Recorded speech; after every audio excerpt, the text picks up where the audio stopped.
Welcome to 1407 Great Malkin Lane. This is the living memory of the X-Men. Don't let anyone tell you different. Okay, so the mini-series, Rogue and Gambit #1, written by, her name is, I swear I got it. It's right here. Stephanie Phillips with Carlos Gomez as the writer. I like Carlos Gomez. He's talented. I like the. I remember he did some stuff back in X-Men, and very cool. All right, so we kind of I you know what, Stephanie Phillips, you are cheeky, miss. My dear, because you made Gambit funny. He is the one who's saying no, but that's more to that.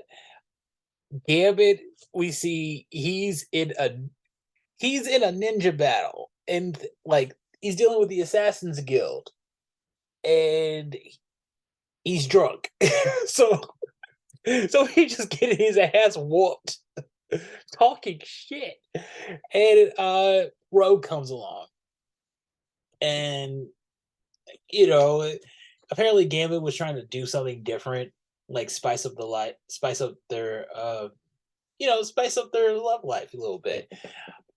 Rogue was late, and we get this really hilarious text message exchange. If you notice right here, like it's redacted, but I just it, it looks like he just said this bitch is gonna make me give up the table. I'm like, damn, Gambit is Gambit on that future. He's like, I don't care if my wife it was an X-Man. Like, that's my wife.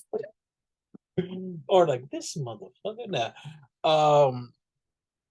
Like Gambit and Rogue make it back to base. It's not base, but like, one of Gambit's little apartments. And that's when they're greeted. I think this perfectly explains how Gambit feels anytime Destiny is around, and how I imagine their home life. If Destiny just shows up, he's like, "What the fuck? No, we had an agreement. You're they stay away. I stop having poker games with criminals. Okay, and you that was a sacrifice for me because the Red Skull, he he's easy to cheat off of. I'm just saying.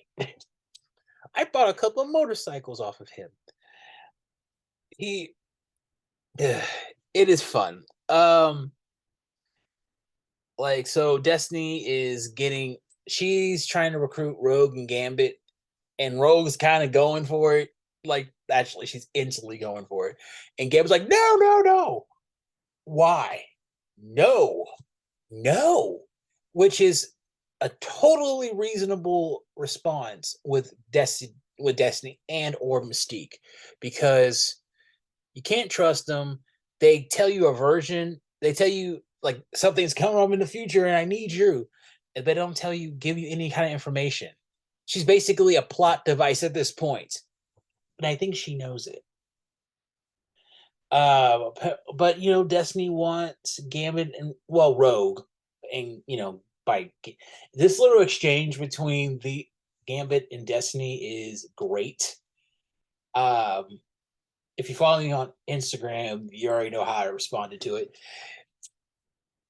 I just love this whole dynamic with Gambit and Destiny. She is the mother-in-law who thinks that her daughter could have done so much better. He hates her because she's manipulative. And then then goes to her like, I need you to trust me. And Rogue will fall for it every time. I want to see a point where Rogue says, no, I'm not doing that at all. Like, just keep the same energy. Like, the way Nightcrawler is to his dad, he should be to Mystique. There you go. we see Lady Deathstrike. She's being transported. Uh she gets let's just say she got, I want to say kidnapped, but she's not a kid. She gets abducted. There you go. Abducted. Uh then we get to see Manifold having a life, like, just not a life. He's having the biggest laugh he's ever had. He's like, man, I never thought that would happen. Like, that's crazy. And like, he's like, no, I'm not helping it, which is I feel like all the dudes in this book have common sense. Like, no, we're not messing with Mystique. Manifold's like, okay, now that we're like, I got other stuff to do. Uh, he's on to the Death Strike case, and we find out that essentially a certain group are controlling mutants with digital implants. Very X-Men 2. Man, it's weird I could say that now. It really was 20 years ago. Jesus Christ.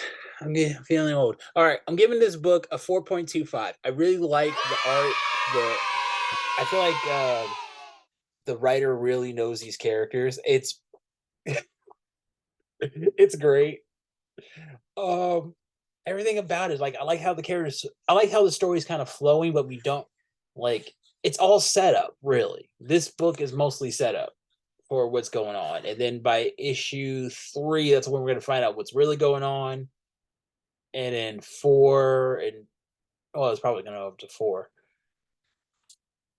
But that's where we're going to figure out, like, okay, what's everything's going on and what they're going to do about it.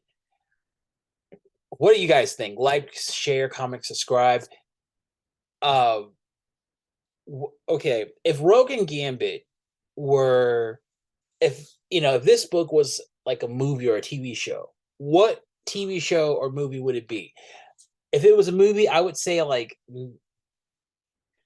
Desperado.